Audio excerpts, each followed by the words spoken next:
Greetings YouTube, Joe here with Culination Media, and welcome back to the very next episode of Pokemon XD, Gale of Darkness. This is episode 8, and I want to start off by showing you that Teddiursa has the pickup ability, which means that after battle sometimes he'll just randomly be holding items like that antidote that I just took off of him, which is pretty cool because sometimes he gets super potions and Pokeballs and just other random items that you can either sell or use or whatever you want to do with them. A lot of times I like to hoard them and then sell them and make some money off of them, but especially things like antidotes, you can actually find a use for them because I get poisoned like pretty much every episode, so, or at least every other episode, so it comes in handy. We're going to begin this episode by taking on Mr. Yellow 6 of the Rainbow Hexagon Brothers. And obviously he specializes in electric types, and he starts off with an Electrike and a Chinchou. Be particularly careful here with this Electrike because it has a 50% chance of having the static ability. And what that does is it paralyzes opponents that touch it about 30% of the time. It also has a chance to have the Lightning Rod ability, which means if you try to use electric type moves on another Pokemon in battle, it will siphon off to the Electrike and hit him instead of whoever you were trying to attack. Generally speaking though, I would stay away from using electric type moves in this battle altogether, especially because Chinchou usually has the Volt Absorb ability, so it won't do any damage anyway, and it's not very effective on Electrike or the Shadow Pokemon Mareep. And as you can see, Mareep finally is making its entrance into this battle, which is cool. It also has the static ability, and it has that 100% of the time, so you can be guaranteed that it does have it. And it probably will end up paralyzing me, which is okay. And it does come with the Shadow Blitz attack, which is pretty cool. Pretty cool, and we're just going to try to paralyze it, actually, just by licking it. Yeah, take that. Got a critical hit with that lick to the face. Oh yeah. And I didn't get paralyzed, so that's pretty cool. Chinchou is more annoying than anything else. It likes to use Water Gun. It's pretty much going to use that on every turn. I think it also does have the Supersonic attack, which has a chance to paralyze you, but it doesn't use that very often. But I believe, I vaguely remember it using that. Anyway, I'm going to go for the Pokeball here and try to snag this Mareep, even though it's not that low of health and it's not paralyzed, because Mareep just isn't that difficult to catch. And yeah, that basically proves my point. Mareep is absolutely an asset to your team. If you don't have an electric type, or if you don't have a plan for an electric type or electric type moves at all, I would definitely recommend Mareep because of its static ability. When it evolves, it does have extremely high special attack, which works well with the electric type moves that it usually will stick to. And with the same type attack bonus, that just does a killer amount of damage. And it doesn't take that long to evolve. It's fully evolved by level 30, so you're good to go. And that being said, there's not that many electric types to choose from in this game. There's only a handful, and if you didn't choose Jolteon, I do recommend using Mareep on your team. Anyway, who do we have left? We have Mr. Blue 6. Go on home already! No, I don't want to go home. I want to battle you and steal your Shadow Pokemon! Yeah, Mr. Blue 6. He obviously specializes in Water-type Pokemon, if you didn't guess that already, and if you didn't, I feel kind of sorry for you. Yeah. Anyway, we have Vaporeon, so that's going to bode well for us if they try to use Water-type attacks. Water Absorb will give us some health back, but that probably won't happen. I suggest going after the Goldeen first, because it does have Supersonic, and it tends to use it a little bit more often than the Chinchou in the last last battle. Luckily it flinched because it was faster than Teddiursa. But it goes down in 2 hits. It's not that difficult to knock out. You just don't want to end up confused, especially when you have a Shadow Pokemon coming out. Oh, Vaporeon grew to level 16, which means it's going to learn Water Gun. And we're going to get rid of Tail Whip because I like to hold on to Sand Attack if I can, because it is effective when fighting other Shadow Pokemon. You know, if you can reduce their accuracy and make it more difficult for them to hit, you can buy more time to weaken them and give them status conditions, all that stuff. Time is definitely of the essence when it comes to Shadow Pokemon. Speaking of, Spheal, the Water and Ice type, is a Shadow Pokemon in this battle. And Spheal is pretty cool. Not gonna lie, it does have really bad speed abilities, But other than that, all of its other stats are very good. It has above average HP and has good attacking power and good defenses.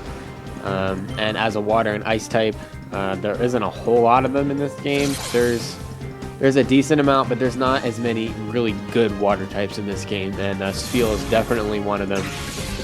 So I suggest if you didn't use Vaporeon to consider at least going for Spheal as an addition to your team. It also has the Thick Fat ability, which will decrease the amount of damage it receives from ice and fire type attacks, which is also pretty cool.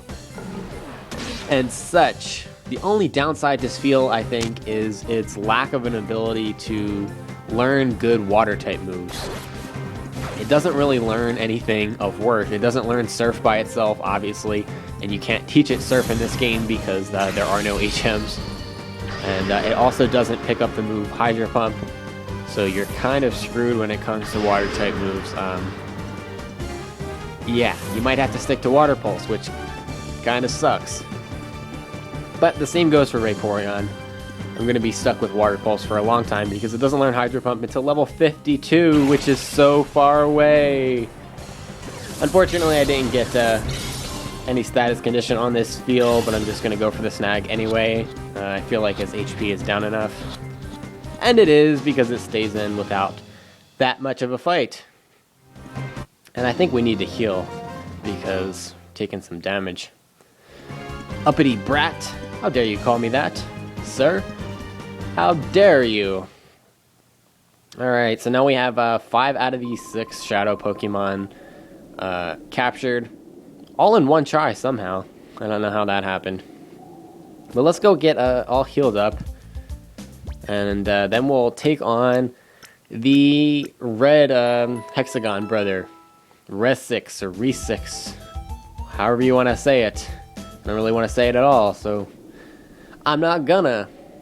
What's up, man? How you doing? That look on your face, it says you're not about to listen and go home. Alright then, I'll play with you to while away the time. Okay. Then I guess that's what we're gonna do.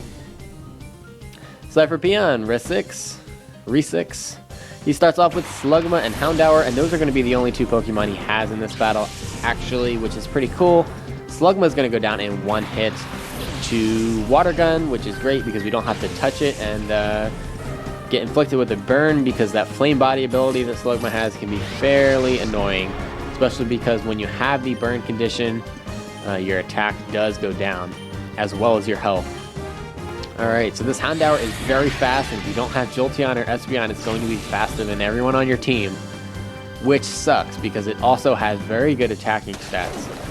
Slugma's going to go down in 1 hit to that Water Gun, like I said, and the downside to fighting Houndour is just because it's very frail. It's fast and it's strong, but it doesn't have very high HP, and it doesn't have very good defenses, so Return should probably be the only attack you can get off on it. Yeah, I don't think we're going to be able to hit it with much else, other than a Lick, maybe, to try to paralyze it and slow it down. I'm going to attempt to try to snag it here to reduce the amount of damage I'm going to take, but I'm not sure about that. It doesn't look like it's down far enough. Nope, not even close. Damn you, Houndour. You fiend! How dare you! And it's going to use Shadow Blitz on pretty much every turn. Unfortunately, you got a critical hit there, which sucks. But because of Vaporeon's really high HP, it's able to hang on with a decent amount left. The good news is that Lick isn't very effective on Houndour because of its dark typing. And let's see. We're going to go for another round. We're going to try to Sand Attack it to lower its accuracy a little bit and go for another Lick to do a little bit of damage. And hopefully get a paralysis condition on this thing to really slow it down and make it easier to catch. I do only have 1 more Pokeball left, so if I don't catch it here, I am going to have to kill it and come back after I stock up. Come on. Paralyze him. Paralyze him. Yes. Yes. Okay, we got lucky there. And we should be safe now to be able to catch this thing. And if not, I'm just going to... Well, I shouldn't have Metal Clawed it. I should have returned it, because if this doesn't catch it, I have to kill it anyway. That's alright. We'll see what happens here. Hopefully it stays in. And it does. Yes. Alright, that's going to be all 6 of the Hexagon Brothers. We defeated all of them and captured all of their shadow Pokemon in one try without killing a single one, which is fantastic. And I didn't think that was going to happen. Normally I get a critical hit and have to redo it, but that's okay. I guess it helped to while away some time. Yeah, it sure did, buddy. It sure did. Alright, so we need to head on out to Agate Village so we can buy some Pokeballs because we're going to need them to capture the shadow Pokemon that are still in the Cypher Lab. And there's going to be a couple of them. Maybe 5 to be exact. I'm not entirely sure how many there are, to be honest. Oh yes, I know you just added Pokeballs. I got an email about it like 2 episodes ago, so seriously. Seriously, stop talking to me. Alright, so we're just going to buy 10 at a time because if you buy at least 10, you get a free Premier Ball as a bonus, which is awesome. So we'll do that twice and buy 20. It's the same price, and we get 2 Premier Balls. It's basically just like a free shot at trying to catch a Pokemon. And all a Premier Ball is just like a special edition version of a Pokeball. It has the same catch rate and everything. It just has a cool silver coloring, which is kind of nice. But yeah, we're going back to the Shadow Pokemon Lab now. No time to dilly-dally or any of that nonsense. And if we go into the doors on the left side, there's actually 3 Pokeballs over here hanging out, which I could have gotten, but I kind of forgot about it until just now when I saw it there. And there's one more item back in the corner over here. I think it's a potion or a super potion. Super potion, there we go. Can always use those. Fabulous. Alright, so now we can go into the actual Shadow Lab itself and start working our way through there and trying to rescue Professor Crane, who has been kidnapped and taken here. First we need to get all healed up, which is cool, and let's take a look at the PC because we actually haven't looked at that yet. And 4 of our Shadow Pokemon have been deposited into here because there's no room in our party. And let's see.